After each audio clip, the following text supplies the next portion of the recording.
Continuamos con el siguiente conferenciante, Santiago Palomero Plaza. Para mí, realmente é un verdadeiro placer poder facer esta presentación dun queridísimo amigo e compañeiro que vanos indagar e profundizar no tema do que partimos. Supoño que aprenderemos moito con el, pero desde logo o que vos podo asegurar é que nos divertiremos un rato.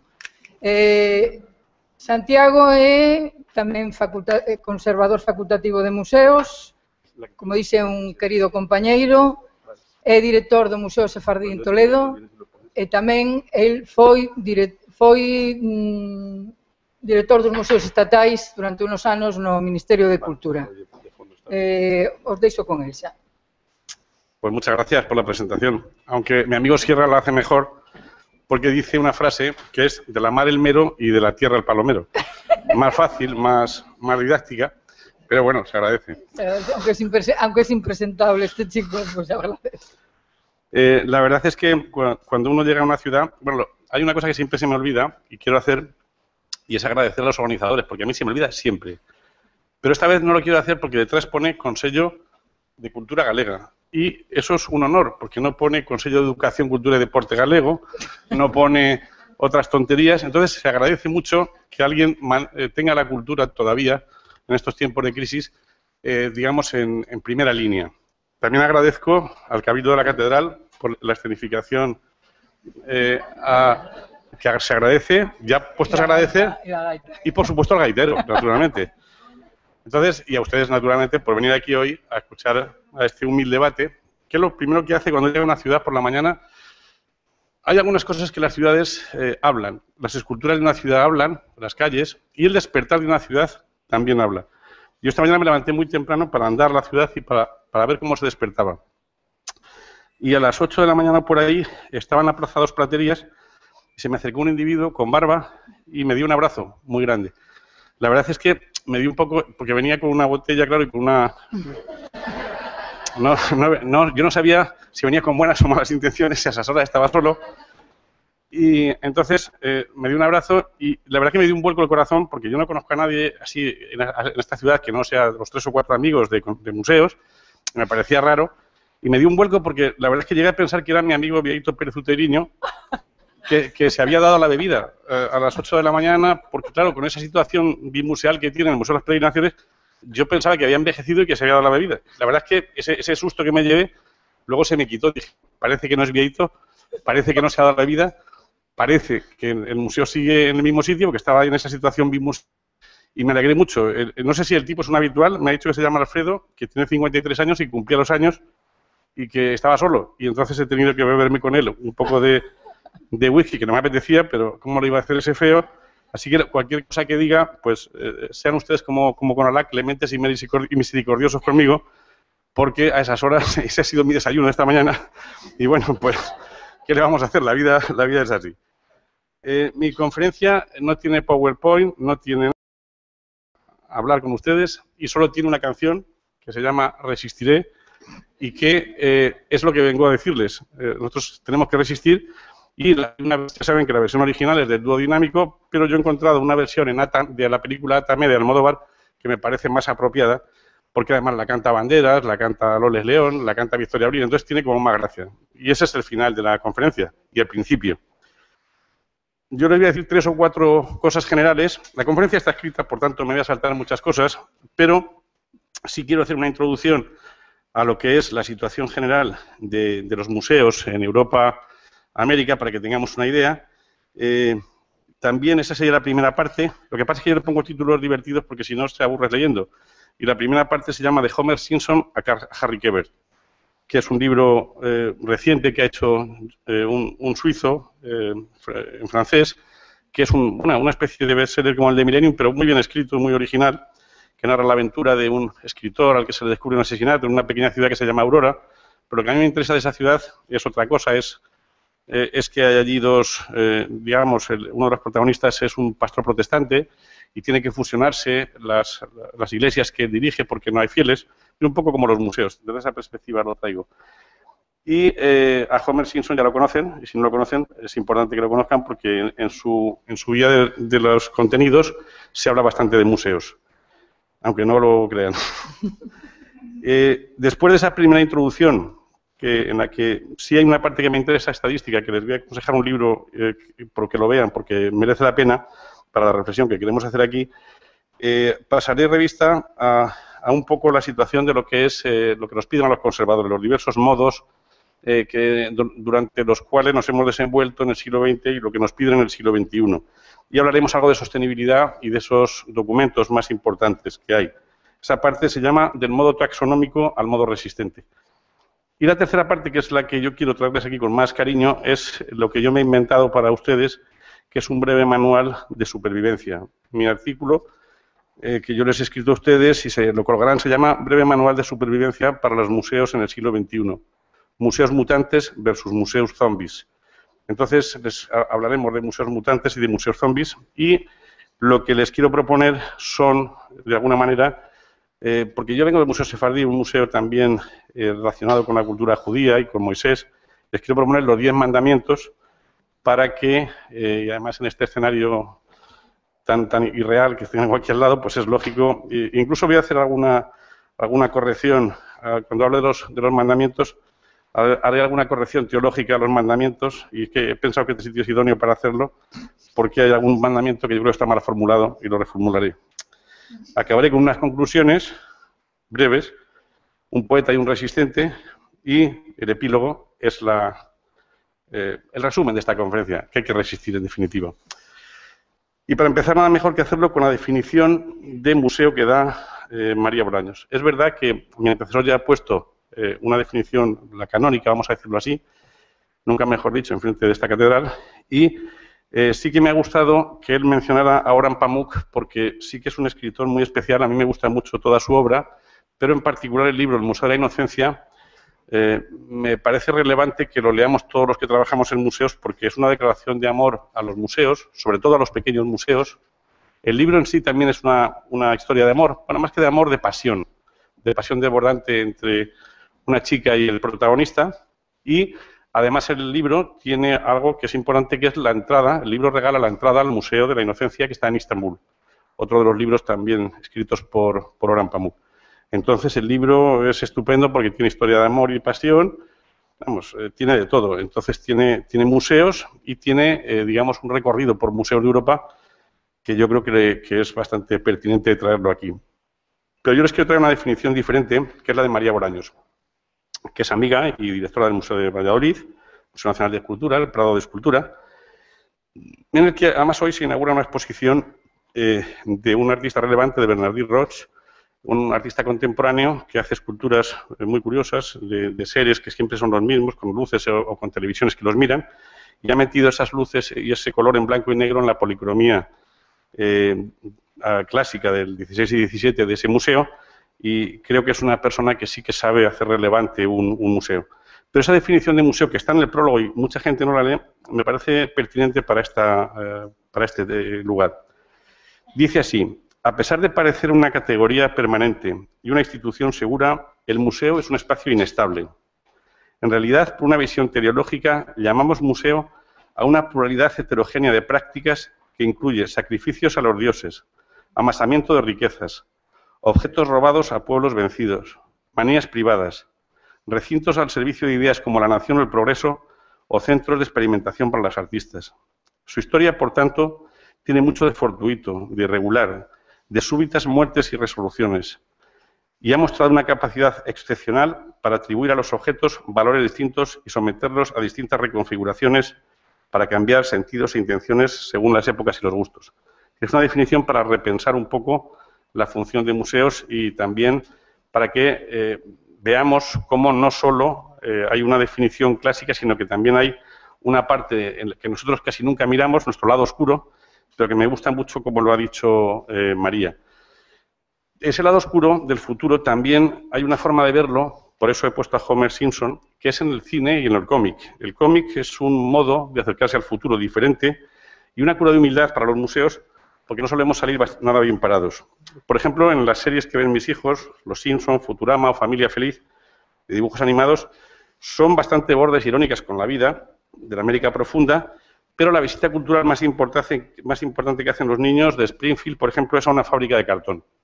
En el texto que les leo, que les he escrito, les he recogido ese trozo en concreto, porque es importante, porque ese mundo de emprendedores que nos quieren vender mientras se arrincona la cultura clásica, da lugar a escenas como las que Bart Simpson y sus amigos tienen lugar en la caja de cartón, en la fábrica de cajas de cartón y no en un museo.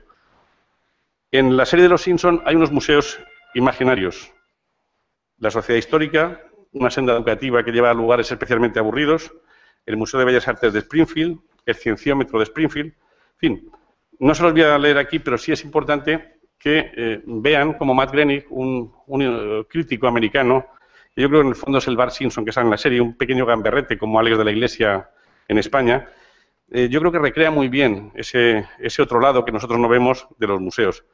Pero si nos vamos al cine también encontramos cosas concretas. Por ejemplo, el idílico ambiente descrito en American Beauty, con sus felices habitantes de una comunidad urbana en la que nadie va a un museo ni por asomo, tampoco en toda una generación de cine de culto, desde Blade Runner a Reservoir Dogs, El Tercer Hombre, Matrix, Alien, ya sé que en Alien podemos salir a un museo, las sagas americanas de los hermanos Coen, que a mí me gustan mucho, o nuestras películas de Almodóvar, por poner un famoso, los museos tienen muy poca visibilidad. Y, a no ser que en El Quinto Elemento, que es una película para mí de culto, muy bonita, a no ser que consideramos a Lilu, a Mila Jovovich, un archivo y un monumento viviente de la humanidad, además de una diosa, que es lo que es. Y no es extraño que sea la protagonista de Resident Evil, un film al que volveremos después con los mutantes y los zombies. Pocas veces vemos un museo, salvo una noche en el museo, noche toledana, por cierto, si no es más que para engaños o robos, como en Vértigo, gracias al retrato de Carlota Valdez, robos, como en Ocean's 11, en donde el famoso Museo de Las Vegas, del que eso sí es conservadora Pretty Woman, que es un honor, o del secreto de Thomas Crown, que mangan un Monet de una manera muy brillante. También en la película de Demolition Man, en el Museo de San Ángeles del 2035, se destrozan las vitrinas, nunca mejor dicho, aquí sí que se destrozan para robar las armas históricas que se exponen. Y por poner un ejemplo español, en el Museo de Santa Cruz salen las filmaciones de la Guerra Civil tiroteado desde el Alcázar, o en Te doy mis ojos de Iciar Bollain, en un turbio caso de malos tratos. O sea que si damos un repasillo al mundo del cine y del cómic, la cosa es para ponerse nervioso. Si además la situación de crisis es la que es, hay que pensárselo. Pero además de la guía de los Simpson, también manejamos alguna otra bibliografía más interesante. En este caso hay un artículo de Yves Bergeron, de la Universidad de Quebec, en Canadá, que se titula Museos a la deriva, consecuencias de la crisis financiera para los museos, que yo creo que tiene cierto interés y les traigo aquí alguna cosa para que la comentemos brevemente. Él dice, literalmente, si tuviera que ilustrar la realidad de los museos europeos y americanos, lo haría presentándolos como dos continentes a la deriva, desplazándose lentamente el uno hacia el otro. El encuentro entre los museos europeos y americanos se parecería al de la teoría de las placas tectónicas, o al menos a los efectos que provoca este choque de culturas. Su encuentro produce una conmoción que transforma el paisaje y la naturaleza de los museos.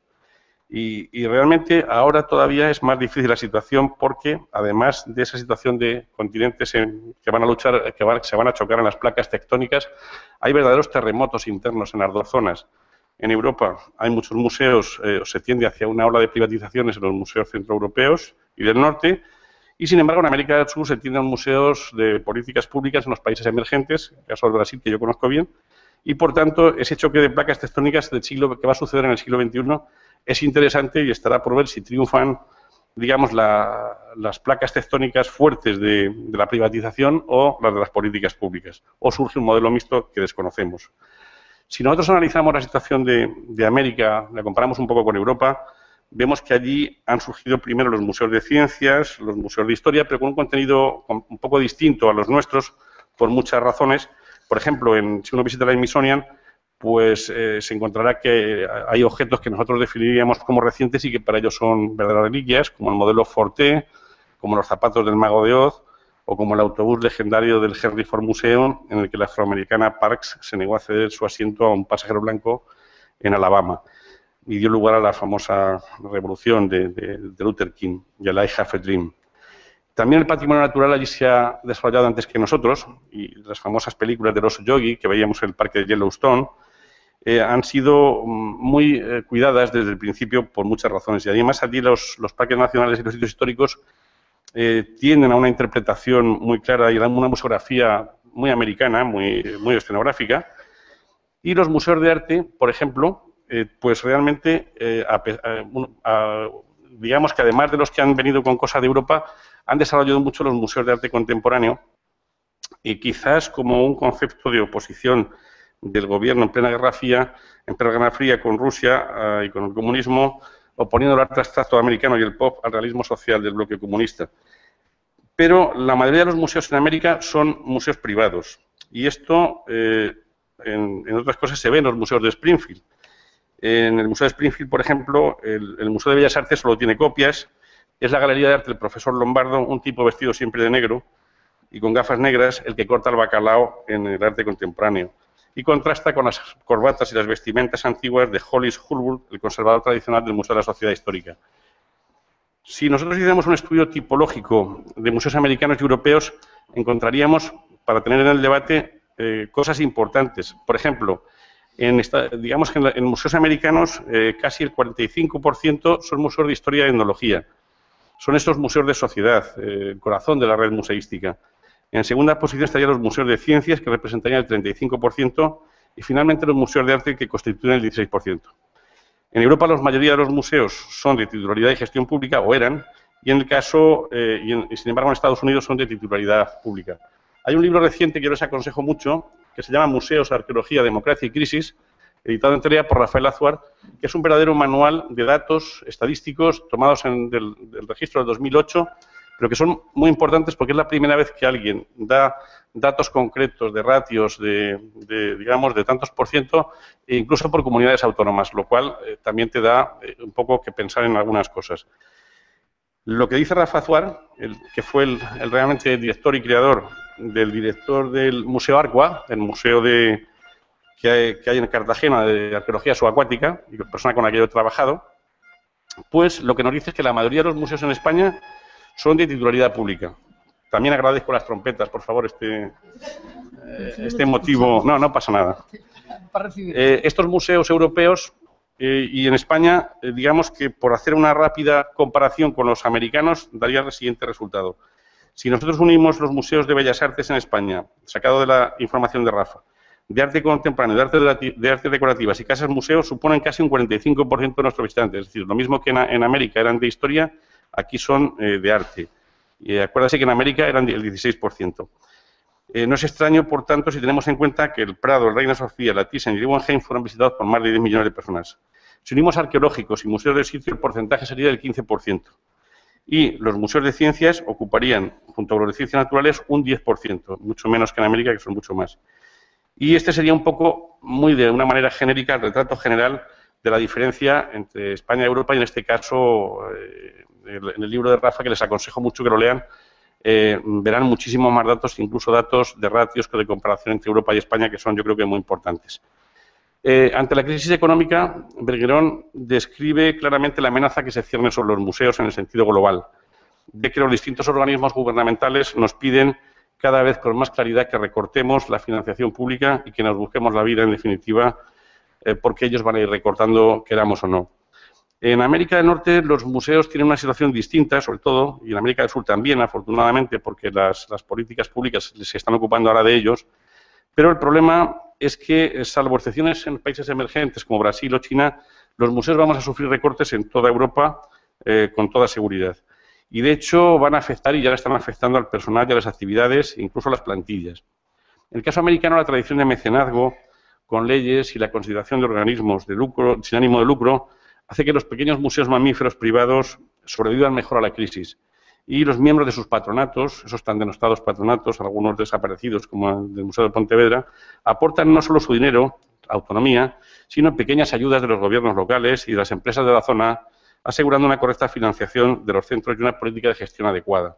Yo formo parte de un patronato de una fundación, la Fundación Toledo, que es completamente privada y que también, por lo menos, puede servir de ayuda de que no solo en Estados Unidos se puede hacer una financiación privada para conseguir ayuda para una ciudad. El problema es que esta deriva americana no es fácil de aplicar en España porque La privatización de museos está ya llegando a Holanda, Reino Unido, Centro y Norte de Europa, y si analizamos el caso encima de Berlusconi, pues ya sería de juzgado de guardia. A mí me parece que hay una frase de Azuar que les quiero citar porque describe muy bien la situación de España respecto a Europa. Dice que Rafa, después de analizar los datos, que aunque se ha invertido mucho en infraestructuras en los últimos años, tenemos un problema porque el frenazo de la crisis nos ha pillado con una asignatura pendiente, que son los escasos equipamientos y una de las ratios de técnicos conservadores más bajas de Europa. Les voy a leer literalmente. La deriva documentada de los museos de España en la primera década del siglo XXI se caracteriza por una de las ratios de museos más bajas por cada 100.000 habitantes de Europa, con unos museos con bajos niveles de equipamiento y escasos técnicos que están siendo desplazados por una tendencia creciente de las administraciones por la creación de colecciones museográficas y centros de interpretación que junto a los museos conforman una oferta museal basada en la mínima inversión en personal, de las más bajas de Europa, con la pretensión de que, al igual que sucedía en otros sectores del país, disfrutásemos de una amplia oferta museística en la que se ha efectuado una fuerte inversión en infraestructuras, pero mantenida a muy bajo coste, con muy pocos criterios de sostenibilidad y gracias a unas mínimas inversiones en personal, por debajo de la mitad de la media europea, y con una clara tendencia a la vista de la crisis actual a reducir la ya escasa plantilla de técnicos, especialistas y cualificados. Es decir, que yo creo que pone muy bien la mano en el fuego sobre la situación actual. Y Bergeron nos recuerda que los museos nacieron casi al mismo tiempo que el capitalismo y son una de sus representaciones más emblemáticas y que podrían perfectamente desaparecer bajo el efecto de la crisis mundial, sobre todo si se dependen de las aportaciones gubernamentales. No les quiero leer aquí lo que he escrito sobre la teoría de destrucción creativa y lo que opinan los neocons y los liberales de los museos o de la deriva a la que ellos nos quieren llevar, pero bueno, luego lo leen tranquilamente en el PDF que les van a dar. Pero yo sí quiero definirme, yo vengo aquí a hablar claro, y a mí, aunque me llamen agorero, yo vengo aquí a defender y a tomar partido por lo mismo que viene escrito en la Declaración de San Salvador de Bahía, que es el documento más clarificador, a mi juicio, después de la Declaración de Chile, sobre lo que son políticas públicas de museos y los museos como herramienta comunitaria de cambio social. Yo le aconsejo a todo el mundo que no lo haya hecho que se baje de Internet esa Declaración de San Salvador de Bahía, que por cierto se inicia con un prólogo en el que yo tuve el honor además de firmar como miembro del Gobierno de España, un prólogo en el que se dice que los museos tienen que ser como los caballeros andantes. Un texto que yo mismo saqué del Quijote y que me agrada mucho que sea el prólogo de una declaración tan clara como la de San Salvador de Bahía. Y les quiero leer, para finalizar este apartado primero de introducción a los museos europeos americanos, lo que dice el libro este sobre la verdad de Harry Quebert.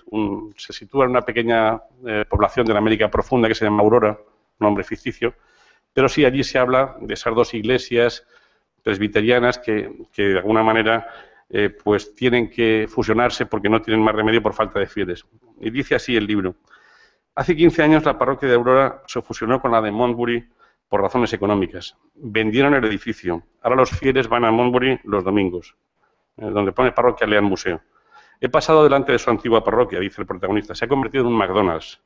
El mundo entero se está convirtiendo en un McDonald's. Este es el final de Joe Dicker. Y yo, desde luego, no quiero ese modelo para nuestros museos. Por eso propongo resistir cívica y profesionalmente. Y por eso seguramente no quieren que hagamos buenos ciudadanos, sino buena gente para comprar. Dicho esto, pasamos con rapidez, porque voy bien de tiempo, a la segunda parte, en la que quiero pasar revista muy brevemente a lo que sería un poco la historia de lo que hemos hecho en el siglo XX y en el siglo XXI. He cogido dos textos claros para que se entienda bien lo que quiero decir y cómo hemos pasado del modo taxonómico ese tan divertido, el conservador del siglo XIX, al modo didáctico, al modo comunicador, al modo gestor, al modo sostenible que quieren que hagamos ahora y al modo resistente, que es el que yo propongo, porque como quieren que hagamos todo eso sin dinero, pues hay que resistir. Entonces, hay dos textos que he recogido. Uno, escrito por uno de mis museólogos favoritos, Kenneth Hudson, que describe muy bien cuál es la situación de los museos en los años 80, 70, y otro de Selma Holo, que es también amiga mía, la directora del Instituto Museográfico Internacional de Museografía de Los Ángeles, porque habían un poco lo que había el siglo XX y lo que nos pide el siglo XXI. Kenneth Hudson dice así de esos museos del siglo pasado: las autoridades locales, al igual que el Estado, consideraban que dirigir museos o bibliotecas formaba parte de sus obligaciones. Muy pocos museos cobraban entrada y dependencias anexas como tiendas, cafés o restaurantes eran verdaderas rarezas. Se solían percibir los museos como lugares apacibles donde los visitantes de todas las edades pudieran errar con libertad, mirar lo que les interesara y prescindir del resto. Según las normas actuales, la afluencia del público era extremadamente baja, aunque ello no parecía inquietar a nadie en demasía. Lo que hoy se conoce como educación museística apenas existía de forma organizada. Los profesores acompañaban a grupos de alumnos y asumían la responsabilidad durante la visita.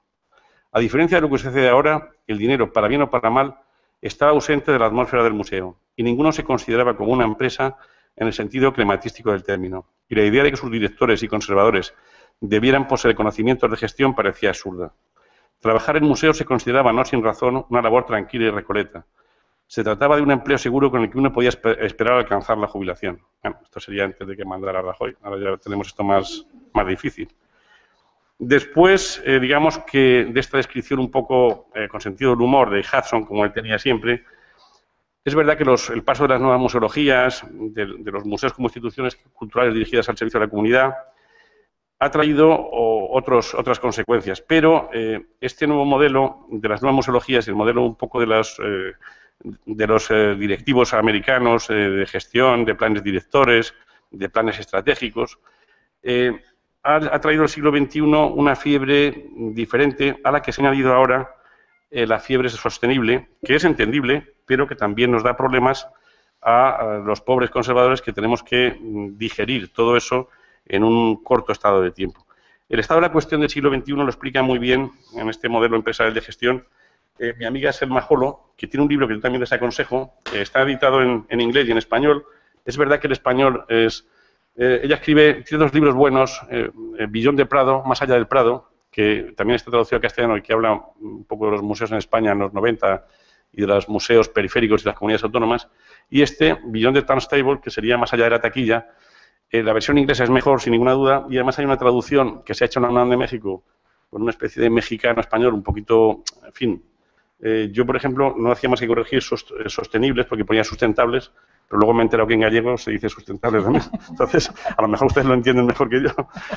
Y bien, pero el libro es muy importante porque el libro Más allá de la taquilla, hecho por una museóloga que yo creo que tiene bastante que decirnos, nos da las claves para lo que tendría, son las claves que yo les voy a contar aquí de los mandamientos que yo me he inventado un poco para darle forma a esta charla. Pero sí que me interesa que lo miren porque es un libro, aunque esté en ese castellano especial, que merece la pena leer. Lo que dice Selma es lo siguiente. A principios del siglo XXI parecía que nos habíamos aprendido bien las lecciones de administración financiera. No tuvimos más remedio que aprenderlas, pues las necesidades y responsabilidades de nuestras instituciones se volvieron más complejas y nuestros apoyos financieros menos predecibles. A largo plazo, la tendencia de USA ha sido aceptar el modelo empresarial, de tal modo que los patronatos y consejeros empezaron a exigir que a los directores de museos contaran con una mejor capacitación financiera. Por su parte, los gobiernos de Latinoamérica, Europa y Asia fomentaron formas más creativas de recaudar fondos de la iniciativa privada. Unos cuantos museos contrataron a administradores universitarios como gerentes, pero al mismo tiempo hubo cada vez más presión para que los museos fueran más incluyentes y accesibles, así como relevantes para la comunidad, y también más espectaculares y dinámicos para atraer más públicos, incluido ese no público del que ahora tanto se habla. Sin duda, la tendencia hacia la evaluación siguiendo criterios empresariales puede haber resuelto algunos problemas financieros en el corto plazo, pero en el largo, como era previsible, hubo muchos casos en los que se perdieron en el camino algunos de los valores tradicionales de los museos, gestándose una contradicción en términos, una paradoja en la que aún estamos. Los directivos de los museos se dieron cuenta de que si no querían ser sustituidos por algún administrador proveniente de una empresa, tenían que aprender lo mismo que ellos, administración y liderazgo. Todo eso tuvo un resultado positivo, pues una cantidad considerable de profesionales en museos aprendió cómo crear y mantener una estructura que resultara válida desde el punto de vista de la gestión, a la vez que mantener una misión clara de cada institución, así como unos objetivos sostenibles. Hoy en día los profesionales hemos entendido que la gestión empresarial de nuestra institución es una parte intrínseca de la gestión cultural. Sin embargo, ha llegado el momento de dar un paso adelante para defender los valores de sostenibilidad ambiental, económica y social que el siglo XXI nos demanda, dejando claro que los aspectos de gestión solo están ahí para servir de apoyo. Esto es lo que dice Selma y de algún modo nos introduce en el tema de la sostenibilidad, esa declaración, digamos, tan ingenua y con tan buena intención hecha por Gro Harlem en 1987 y que definía el concepto de sostenible como aquel desarrollo que satisface las necesidades del presente sin comprometer las capacidades de las generaciones futuras para satisfacer sus necesidades. Es verdad que este concepto se desarrolló mucho y se incluyó el concepto de económico y social y cultural, pero el problema de la ingenuidad de esta declaración es que, tal y como ha señalado el economista José Manuel Laredo, en el abuso de la expresión desarrollo sostenible, que ustedes habrán oído hasta la extenuación en muchos políticos, hay una ambigüedad calculada que está en el origen de su generalizada acepción, tanto en algunos medios políticos neocapitalistas como en el ámbito de la teoría económica, que ha convertido al término en una especie de deus ex machina, que en la mayoría de las ocasiones sirve para recubrir el retorno en base a una ideología neocon, a una acepción de desarrollo muy próxima a lo que en la economía estándar se entiende por el crecimiento salvaje. Como de momento van ganando estos, pues así nos va. Hay, sin embargo, esperanza, porque hay otras teorías de decrecimiento sostenible y hay unas cosas que se llaman Agenda 21, habrán oído hablar de la Agenda 21 de Río, de la Agenda 21 de Quebec, y sobre todo yo les llamo la atención sobre el Museo de las Civilizaciones de Quebec, que yo creo que sí ha entendido cómo se puede hacer un museo desde una perspectiva de decrecimiento sostenible. Tampoco lo voy a citar aquí, pero simplemente me gustaría que lo supieran y que tengan una esperanza, aunque es verdad que no es fácil, porque los países civilizados son civilizados por eso, y entonces no es fácil aplicar la tecnología o la ideología de Quebec en nuestro país. Pero al fin y al cabo sí que me gusta que lo sepan. Ellos buscan un enfoque temático, multidisciplinar, comparativo, intercultural, multicomunicacional, un enfoque de sostenibilidad, en el que las cuestiones ciudadanas y las cuestiones contemporáneas y lo que ha dicho el profesor Maya están presentes. El museo, antes, en medio y después, no es que sea solo un museo sostenible, es que también es un museo de la comunidad y la comunidad participa absolutamente en todo el proceso de creación y aunque tenga, digamos, referencias locales, es un museo que es capaz de salirse de esas referencias locales para tener nacionales e internacionales. Esto es lo que hay en el panorama y por eso sí que me gustaría de los documentos que hay, que son unos cuantos, el del que hizo el Consejo de Europa, el que hizo el Consejo Nacional de Museos de Australia, el que hizo Kenneth Hanson de los Museos Europeos y la crisis económica. Si hay uno que me gustaría citar especialmente, que es el que hizo la Asociación de Museos del Reino Unido en 2008, que hizo una consulta entre sus miembros sobre sostenibilidad. El informe sobre la consulta se publicó en 2009 y la respuesta, todo hay que decirlo, fue bastante decepcionante, en el sentido de que muy pocos contestaron. Y como los anglosajones llaman a las cosas por su nombre, concluyeron que la gente que trabajamos en museos no pensamos ni hablamos en sostenibilidad ni la consideramos una parte crucial de nuestro trabajo o nuestra planificación. Una cosa es que en teoría lo digamos y otra cosa es que en la práctica, y yo me lo creo, la Asociación de Museos del Reino Unido es muy seria, escribe bien las cosas, pues ese es el resultado que hay. Lo de Quebec es una excepción, pero no me extraña tampoco porque estamos tan preocupados por sobrevivir, por los problemas del día a día, que es muy difícil y que incluso cuando pensamos en sostenibilidad, pues en lo que ha dicho antes Antonio de los arquitectos, realmente sabemos que ocurre todo lo contrario y sabemos que incluso nuestras opiniones, ahora me acaba de decir una persona de las que trabajan aquí, que en su museo le han obligado a poner una cafetería donde iba una otra cosa y se lo han dicho que es por H o por B. Entonces, realmente nuestra situación es que estamos luchando tanto por la supervivencia que tenemos verdaderos problemas para realmente repensar las cosas como debiéramos.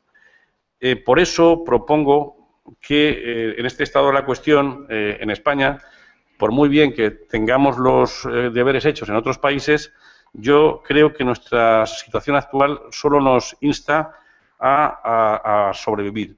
Y lo que yo creo que habrá que elegir es entre ser un museo mutante y capaz de adaptarse a los tiempos duros que nos esperan, y nadie mejor para ello que una de mis heroínas favoritas, ya lo he dicho antes, la diosa Mila Jovovich, para tomarla como modelo de resistencia frente al virus T que lanza al mundo la empresa farmacéutica y de armamento Umbrella, modelo del neocapitalismo galáctico, o ser un zombie, un muerto viviente, y frente a tantas películas penosas actuales de zombies, yo quiero creer que solo se van a salvar de esta hecatombe los que entren en un museo creativo y mutante que solo lo va a dar el virus, el antivirus de la belleza y del conocimiento, de la ciudadanía, del civismo.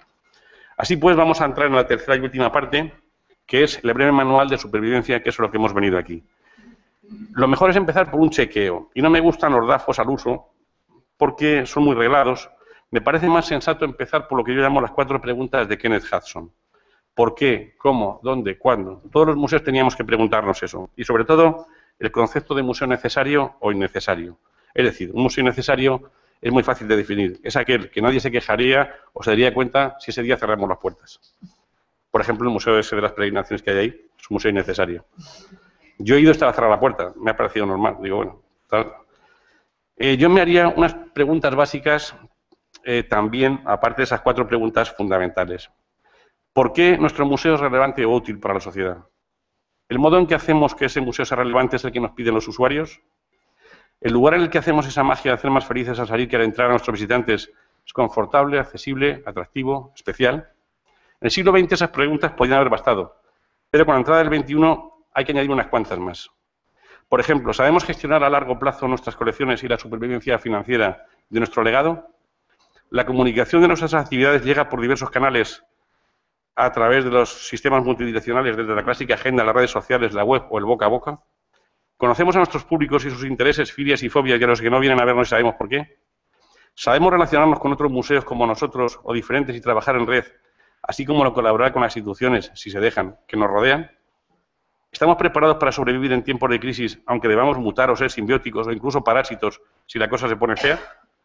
Ahora también nos preguntarán, ¿el museo es consciente de su impacto ambiental y conoce y documenta su consumo energético? Y me pregunto yo, ¿nos atreveremos a saltar los muros de nuestros museos y ocupar con calles y plazas para defender nuestra misión y objetivos más allá de la seguridad de nuestro confortable y cálido lugar de trabajo? Estas 10 preguntas que yo aporto al debate pueden ser otras y en otro orden, y en aras de evitar que el virus nos convierta en zombies, debemos dar respuestas antes de que sea necesario la quimioterapia invasiva o peor, la cirugía del recorte, que nos lleve irremisiblemente a cuidados paliativos y a nuestra muerte de cierre. Así que vamos a ver, pues, los 10 mandamientos que yo propongo para que el museo sobreviva. El primero es la confianza del público. Ahora mismo hay una falta de credibilidad en muchas instituciones políticas, públicas y privadas. Y nosotros creo que si nos ponemos en serio y somos una fuente fiable de información, de debate y conocimiento, podemos ejercer ese liderazgo de honestidad y demostrar a la gente que nos visita que nos preocupamos por la confianza que ha depositado en nosotros. Antes decía Antonio que cómo conseguimos que la gente vaya o venga. Por ejemplo, cuando la primavera árabe surgió hace 1 año y medio en diversos países, que ahora ha derivado hacia otros sitios, pero yo recuerdo que la gente tiene una falta de información tremenda. Y yo pues propuse en el Museo Sefardí, después de cerrar por la noche, poníamos unas alfombras e invité cada semana a alguien que hablara sobre la crisis, gente que hubiera vivido en Egipto. Tenemos allí la Escuela de Traductores de Toledo, y créanme que la gente se interesa. Si tienes un tema de actualidad y el telediario te cuenta lo que quieres y el otro te cuenta de otra manera, la gente agradece que abras el museo para contar temas de actualidad. Y ahora el museo es un centro de debate permanente sobre el 15M. Maxwell Anderson, director del Museo de Indianápolis, propone que los museos sean lugares que ofrecen puntos de vista que no existen en otros contextos, gracias a la calidad de la experiencia que somos capaces de ofrecer. Entonces, pues, el primer mandamiento es la confianza del público. El segundo mandamiento es priorizar las colecciones. Ya sé que parece raro, pero las colecciones, dice mi amiga Leticia, pues son el ADN de nuestros museos. Y creo que a veces estamos en un siglo en que las exposiciones temporales han predominado tanto sobre las políticas públicas de atraer gente, que nos hemos olvidado de que también tenemos colecciones que revalorizar, releer y exponer a nuestros públicos.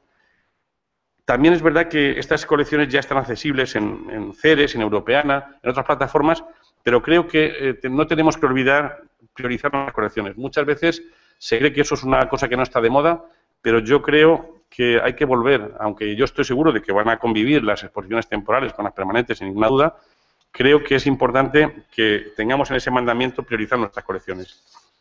El tercero es la relevancia. Para mí, si un museo no tiene valor para su comunidad, ciudad o país, no podemos pedir su apoyo. Si no cumplimos nuestro compromiso con ellos y nuestro público, habremos fracasado. Desde luego, los criterios y valores y misión del museo deben ser compartidas con nuestros usuarios, con nuestra comunidad y con la gente que nos rodea. A mí no me gustan mucho los estudios de relevancia económica que se hacen actualmente, porque parece que un museo es relevante solo porque hace ganar dinero a la sociedad. El último ejemplo es el del Museo González Martí para la ciudad de Valencia, un estudio de impacto económico muy bien hecho, realizado por profesores titulares del Departamento de Economía Aplicada al Turismo de la Universidad de Valencia y publicado en la revista Museos números 7 y 8. A mí, independientemente de las mareantes cifras, que para un servidor son solo eso, cifras macro y microeconómicas, y reconociendo su valor, me gustaría más que se hablase de la relevancia social e incluso activa o cultural para las almas. Aspecto difícil de cuantificar y que solo los poetas como Antonio Colina se han atrevido a realizar, y por eso lo citaría al final de este catecismo museal. El cuarto mandamiento para mí sería la accesibilidad global. Este tiene bastante aceptación y no es una accesibilidad solo física, que también en un sentido muy amplio, sensorial, intelectual e incluso moral. No solo es para las personas con discapacidades, sino para las personas que no tienen un acceso fácil a la cultura. En este sentido, Wanda Vitali, del Natural History Museum de Los Ángeles, plantea un tipo de inclusión también, a mi juicio, muy pertinente, que es la de los usuarios habituales del museo y su derecho a discrepar, y que el museo no suele tener en cuenta en su programación. Es lo que se llama el concepto de justicia cultural. En vez de debilitar su posición, los museos mutantes y creativos, al reconocer sus límites de saber y de su posición moral, se fortalecen y ofrecen presentaciones más sólidas, de mayor calidad, abiertas y alejadas del dogmatismo, y además pueden arriesgarse y tomar partido en algunos asuntos que la sociedad nos demanda. El quinto mandamiento para mí es el establecimiento de alianzas. También lo ha dicho antes Antonio, no insistiré mucho, pero los museos mutantes deben estar preparados para todo lo que se mueva a su alrededor y ser simbióticos y parásitos, en el mejor sentido de la palabra.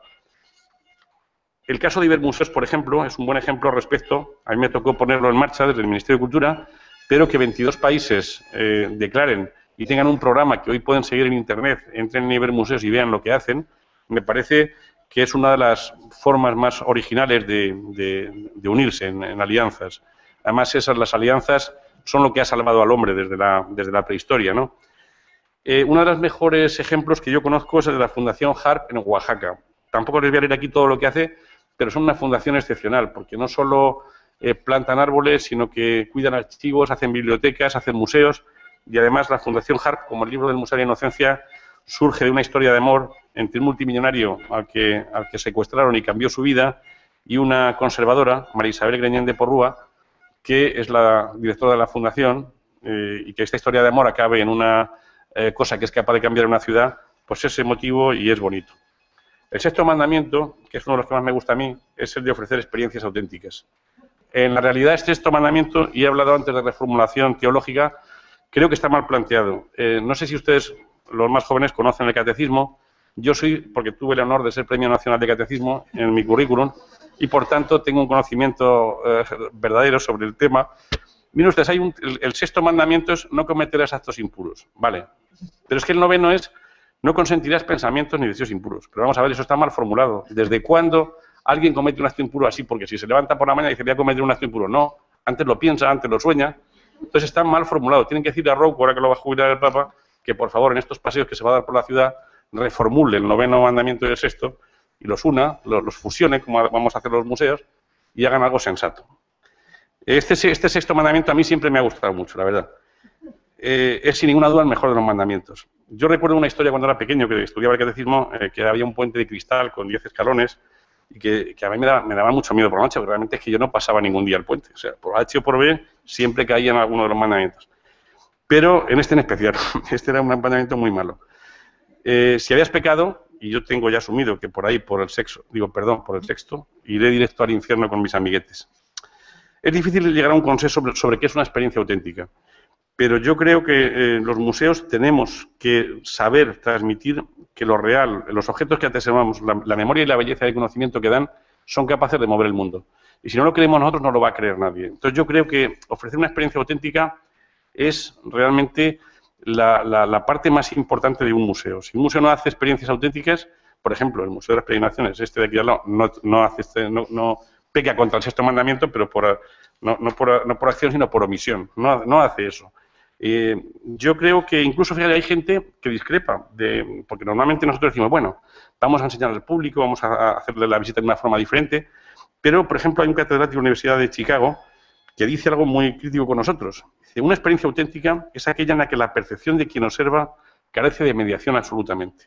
La sensación de una interpelación directa de la obra hacia el espectador, como si no hubiera coerción, didactismo inoportuno, manipulación curatorial, información histórica irrelevante ni cualquier otra intervención. La experiencia de la obra pertenece solo a quien la observa. Es una cosa extrema, pero hay que escucharlo.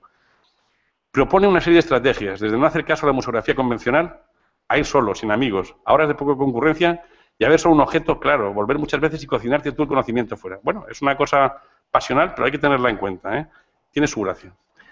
El séptimo mandamiento es el de la producción y difusión de conocimiento. Yo creo que este lo cumplimos casi todos. En general, ha mejorado. Si hay algo claro que los museos hemos hecho ha sido mejorar claramente la interpretación, los experimentos, lo de proveer contextos, y además con los sistemas de tecnología, la verdad es que eso sí que lo estamos haciendo bastante bien.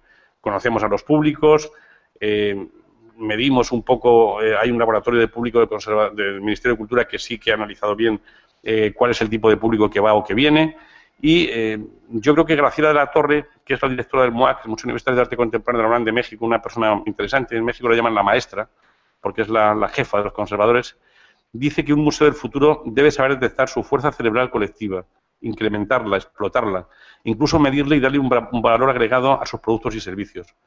Si no lo hacemos, esto puede dejar fuera de la carrera a las instituciones culturales que no hayan sabido procurarse nuevos entornos, estrategias y herramientas de trabajo para incorporar, interpretar y utilizar la información y conocimientos individuales y la propia institución. El octavo mandamiento es el de la comunicación. Este es bastante fácil, pero tengan en cuenta, claro, que yo he pasado como conservador desde una pizarrilla con una tiza que se ponía en la plaza de Zocodopré en Toledo con los actos culturales y que tú ibas y rellenabas tú mismo, a que tengo que estar ahora, tengo un perfil en Facebook y en Twitter. Para mí esto ha sido aunque esto, eso sí, estoy disfrazado de Corto Maltés, no soy yo. Y a pesar de eso, Corto Maltés es el fantasma del museo. Un museo sin fantasma es un museo sin sentido del humor. Esto no está en ningún mandamiento, pero forma parte del espectáculo. Este es claramente... Yo no soy muy creyente, muy practicante, les voy a decir la verdad, aunque tengo un hijo informático y, por tanto, pues no tengo más remedio que transigir. Pero creo que son útiles los medios, pero que a veces se magnifican y se confunden los medios con los fines. Y cuando uno va en un coche, no va diciendo pongo primera, pongo segunda, pongo tercera. Pues va al sitio y viene. Entonces, a veces hay gente que habla del 2.0 como si fuera, digamos, lo último en la vida, pero luego viene el 2.7 o el 3.4 y deja de estar Son medios, no exageremos con estas cosas. Son medios, y igual que la pizarrilla de Zocodover a mí me sirvió en su día, pues ahora estoy en Facebook y en Twitter. El noveno mandamiento es ocupar nuestro lugar en la globalización. Antes ha hablado, por ejemplo, yo oí el otro día en la estación cuando venía de Toledo una crítica al Museo de Borja Virel, la Reina Sofía, un catedrático de una universidad, que no voy a decir quién es, de Madrid, me dijo que no era un museo español. Bueno, ¿y qué? O sea, ¿por qué tiene que ser español? ¿Es bueno o malo? Borja lo dice claro, no quería que Reina Sofía fuese un museo más dedicado a promover la visión occidental del arte moderno. Y por eso decidí entender la globalización como una manera de dedicar parte de los esfuerzos a las narrativas alternativas de la historia del arte, incluyendo América Latina y África, presentando el centro y la periferia mezclados, además de proporcionado interesantes lecturas transversales de la colección. Pues a mí me parece muy bien que haga eso. Aquí en la globalización hay una cosa importante, que es el turismo cultural. Antes ha hablado Antonio de la importancia del turismo cultural. Yo ahí tengo alguna duda. Trabajo con el turismo cultural, lógicamente vengo de una ciudad que es un destino maduro y soy una de las personas que ha cocinado y que está en el SICTED, que es en el Sistema de Información de Turismo de Calidad en Destino, y que el museo, por supuesto, ha cumplido todos los objetivos, pero me molesta mucho que los de la Dream Society nos venden desde el lado puro y duro del turismo. Ellos se han visto en la necesidad de crear nuevos productos, como el turismo ecológico, el turismo cultural, el turismo creativo, con el que pretenden que lidiemos los museos del siglo XXI. Pero conviene ser prudentes y no olvidar que el turismo es un negocio y no una ONG. Yo aconsejo que los museos entremos en el turismo cultural no como quieren los de la Dream Society, sino como queremos nosotros. Ellos quieren que entremos por el medio y por donde va la corriente más fuerte. Yo aconsejo navegaciones de cabotaje. No digo que no haya que hacerlo, pero me parece importante. Nosotros tenemos un público, lo describe muy bien Neil Kotler de la Universidad de Chicago. El turista cultural visita cafés y bares de tapas al igual que museos y catedrales. Aprenden a bailar flamenco y al mismo tiempo visitan yacimientos arqueológicos e hitos arquitectónicos. E incluso realizan paseos culturales nocturnos. Buscan hoteles rurales, visitan bodegas de vinos y museos de vino y campos de olivos y disfrutan de la cocina tradicional al igual que los encantos de la vida urbana. Los turistas cada vez más buscan experiencias únicas en los lugares visitados. Yo creo que ahí, si somos listos, y por ejemplo el sistema integrado de calidad turística en destino es un buen sistema para meterse en ello, hay que lidiar con ellos, hay que convivir con ellos, pero no desde su perspectiva, sino desde una perspectiva común en la que ellos y nosotros tengamos un acuerdo.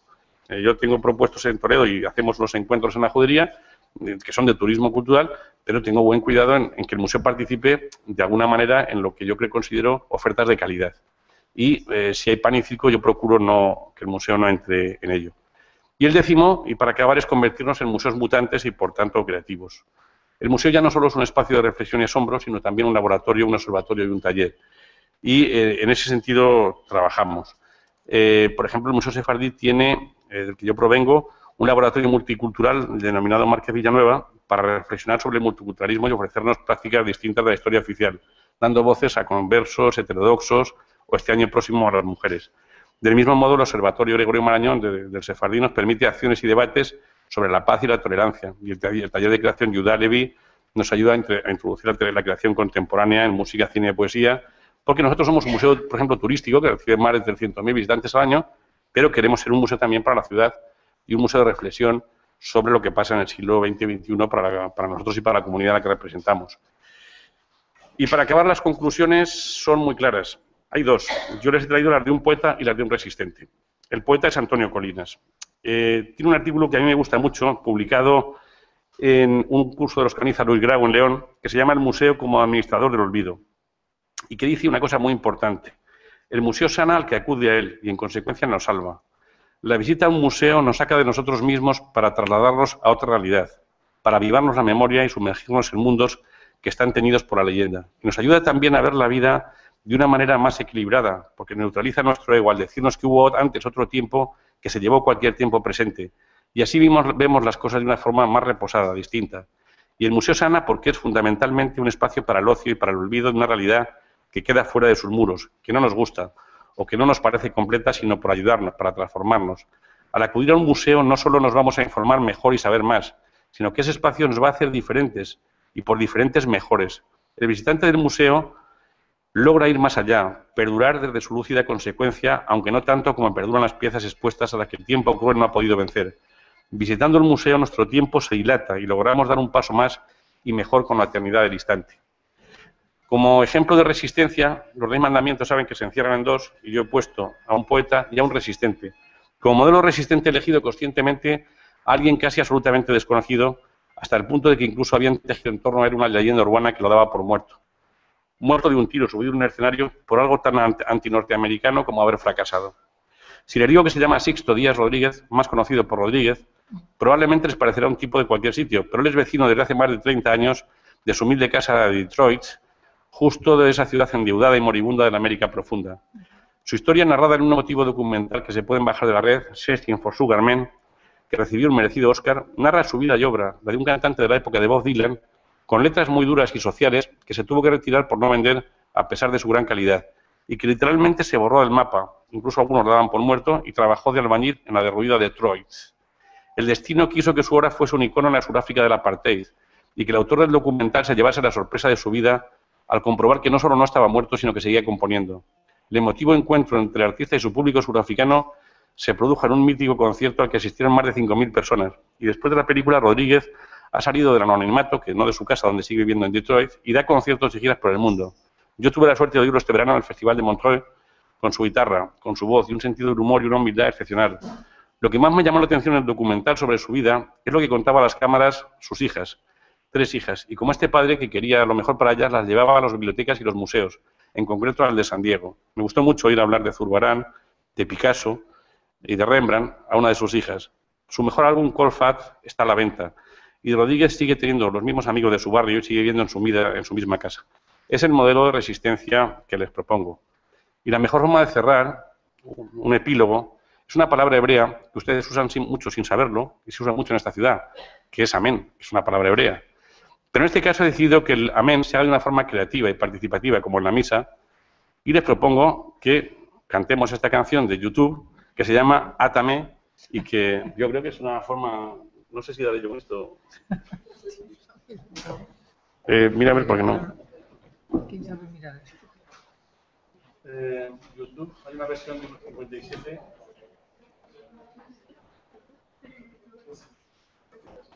Bueno, pues nada, ahí está. Ahí está. Bueno, ¿qué por el código de música? Almodóvar cerrando una...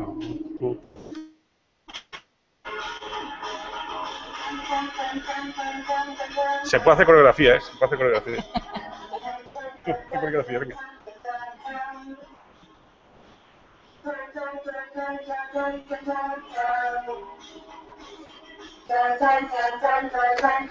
Cuando pierdas todas las partidas, cuando duerma con la soledad, cuando se me pierden las salidas y la noche no me deje en paz, cuando sienta miedo Anda, tienes abanderos. cuando cueste mantenerse en pie, cuando se revelen los recuerdos y me pongan contra la pared, resistiré. Ahí está la lección. Para seguir viviendo, que volveré de hierro para endurecer la piel, y aunque los vientos de la vida soplen fuerte, soy como el punto que se dobla, pero siempre sigue pie. Resistiré. Viviendo. ¿Qué te pasa, tonta? Muy bonitas. Pero no me acabo muy bien. Venga, cariño.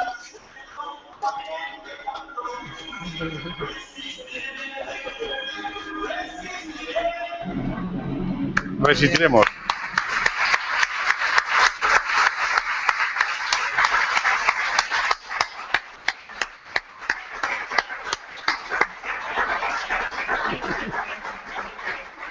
Muchas gracias a Santiago por su reflexión, desde luego, pero sobre todo por su sorprendente siempre discurso. ¿Cuánto tenemos? Hasta las 12:30. Hasta las 12:30 y después continuamos. Vamos a dar una vueltecilla, ¿no? ¿Tratamos? Hombre, como siempre.